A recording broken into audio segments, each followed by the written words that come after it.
பல்லடம் அருகே பழைய கழிவு பஞ்சு ஆலையில் பயங்கர தீ விபத்து. 30 லட்சம் ரூபாய் மதிப்பிலான பஞ்சுகள் மற்றும் இயந்திரங்கள் எரிந்து சேதம். 1 மணி நேரமாக தீயை அணைக்க தீயணைப்புத் துறை வீரர்கள் போராடி வருகின்றனர். திருப்பூர் மாவட்டம் பல்லடம் அருகே காளிவேலம்பட்டியை சேர்ந்த பால்ராஜ் என்பவர் பெருமாநல்லூர் பகுதியை சேர்ந்த பிரபாகரன் என்பவருக்கு குடோனை வாடகைக்கு விட்டுள்ளார். பிரபாகரன் கடந்த 6 மாதங்களாக பழைய கழிவு பஞ்சுகளை சேமித்து வைத்து நூல் தயாரிக்கும் ஆலையை நடத்தி வருகிறார். இன்று காலை வழக்கம் போல ஆலையை இயக்கத் தொடங்கிய போது கழிவு பஞ்சுகள் சேமித்து வைத்திருந்த பகுதியில் திடீர் தீ விபத்து ஏற்பட்டது. மின் கசிவு காரணமாக இந்த தீ விபத்து ஏற்பட்டதாக கூறப்படுகிறது. மேலும் தீ ஆலை முழுவதுமாக பரவி சுமார் 30 லட்சம் ரூபாய் மதிப்பிலான பஞ்சுகள் மற்றும் இயந்திரங்கள் எரிந்து சேதமாகியுள்ளன.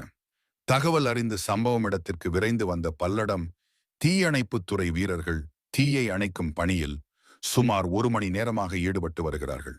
மேலும் கூடுதல் தண்ணீர் லாரிகள் வரவழைக்கப்பட்டு தீயினை கட்டுக்குள் கொண்டு வர தீயணைப்பு தரை வீரர்கள் போராடி வருகிறார்கள். இந்த தீ விபத்தால் அப்பகுதி முழுவதும் கரும் புகை மூட்டம் சூழ்ந்துள்ளது. இந்த தீ விபத்து குறித்து பல்லடம் காவல்துறையினர் விசாரணை மேற்கொண்டு வருகிறார்கள்.